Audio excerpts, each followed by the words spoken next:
Welcome to This Explainer. Today we're stepping right into one of the most profound and honestly dramatic shifts in the entirety of the Gospels. We're looking at Matthew chapter 13.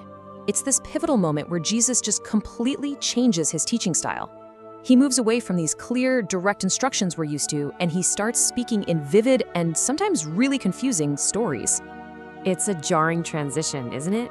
Like, if you read the Gospel of Matthew chronologically, you get Jesus delivering the Sermon on the Mount in chapters 5 through 7, and that is incredibly straightforward teaching. But then, after facing some severe rejection from the religious leaders in chapter 12, everything changes. He suddenly pivots to teaching in riddles and metaphors.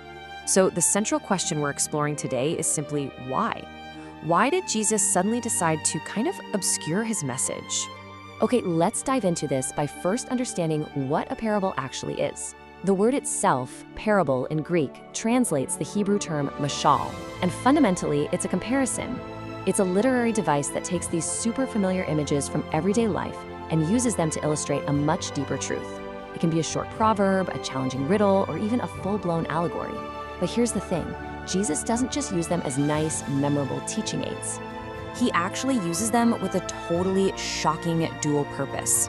On the one hand, parables are literally designed to reveal divine mysteries to the humble. They invite those with an open heart to reach behind the imagery and grab hold of God's truth. But on the other hand, we see the exact inverse. Parables actively obstruct the proud. They conceal these divine mysteries from the unworthy and the faithless. So they aren't just stories, right? They're actually instruments of both invitation and judgment. Because for those who react to Jesus with opposition, the parables just remain these surface-level stories about farmers and fishermen. They have absolutely no spiritual impact. Jesus himself explains this to his disciples by quoting this ancient prophecy from Isaiah.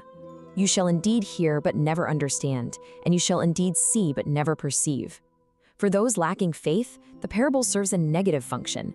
It's a judgment that fulfills this exact ancient prophecy. To really grasp the philosophy behind this, we can look to Pope John Paul II's encyclical on faith and reason, Fides et Ratio. He points out that divine revelation is just heavily charged with mystery. Our human understanding is, well, inherently limited, so reason alone just isn't enough to unlock these secrets. It requires what the Pope calls an obedient response of faith. That humble mind, illuminated by faith, is the absolute only key that can penetrate these parables and coherently understand the heavenly realities they sketch out. Let's move to part 1, the mystery of coexisting evil, the weeds among the wheat. Let's see how this builds in a specific example, examining the first of 3 parables we'll cover today that are completely unique to the Gospel of Matthew.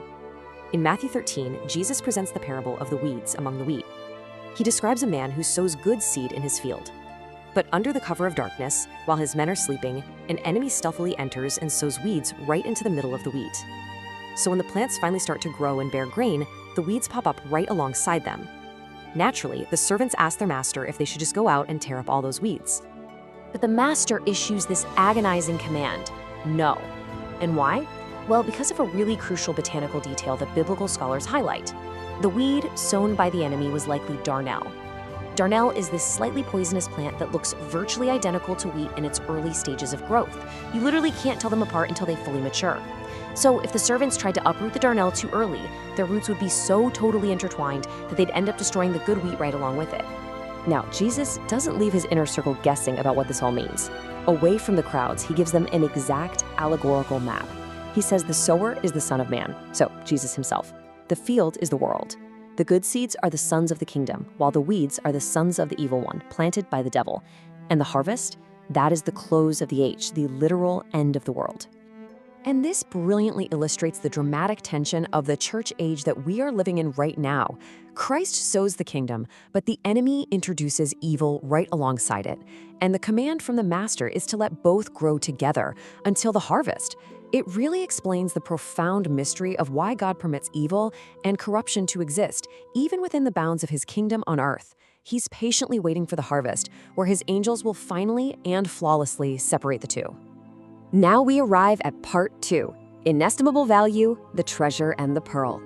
As we start to understand the reality of the kingdom, we also have to confront what it demands of us. So we're going to shift our focus a bit to the immense personal cost of discipleship. Jesus underscores this point with two really brief back-to-back parables that are also unique to Matthew. First, we have the hidden treasure. A man just stumbles upon it in a field, covers it back up, and in sheer joy sells every single thing he has to buy that field. Then there's the pearl of great value. But this time, it's a merchant actively searching for fine pearls. When he finds the one ultimate pearl, he too goes and sells absolutely everything he owns to buy it. So, the absolutely crucial point here is this: the kingdom's value is inestimable. Whether you stumble upon the truth of God totally by accident, like the man in the field, or you spend your whole entire life philosophically searching for it, like the merchant, the required response is exactly identical. You must surrender your earthly attachments to obtain it. Now, for some, this might mean literal poverty, like those entering religious life. For others, living and working in the everyday world, it means a really profound spiritual poverty. The early church fathers saw immense depth in these images. St. Irenaeus provides this absolutely stunning allegorical interpretation. He says Christ himself is the great treasure hidden within the field of the Old Testament scriptures. Think about that. All the mysteries, the laws, the prophecies of the Old Covenant, that's the field. But they only truly make sense. They only reveal their ultimate, joyous value when you finally uncover the treasure of Christ crucified and resurrected hidden right there within them. This brings us to part 3, the culmination, the ultimate heavenly harvest. This is the final eschatological reality presented in Matthew 13. Jesus delivers one last parable, the dragnet. He says the kingdom of heaven is like a massive net thrown into the sea, gathering fish of every single kind. When it's finally full, it's drawn ashore. Men sit down and sort the good into vessels, but they just throw the bad away. And just like the weeds and the wheat, Jesus explicitly ties this to the close of the age. The angels will come out and irrevocably separate the evil from the righteous. And the contrast in their fates is absolute. Jesus warns that the evil will be thrown into the furnace of fire, a place of weeping and gnashing of teeth. But for those who surrendered everything, the humble who received the mysteries of the kingdom with faith, their destiny is glorious. As Matthew 13:43 says, "Then the righteous will shine like the sun in the kingdom of their Father. He who has ears, let him hear." Ultimately, these parables bring everything right back to you. They are not just ancient riddles. They're a mirror held up to your own interior life right now. The seed of the word is being sown. The question is, how will you receive it? Will your heart be the humble soil that accepts the mystery and allows it to take root through a life of prayer and faith? Or will it be the proud path, closed off by worldly attachments, where the profound mysteries of the kingdom are snatched away before you can ever truly understand them? The choice, as Jesus says, is for those who have ears to hear.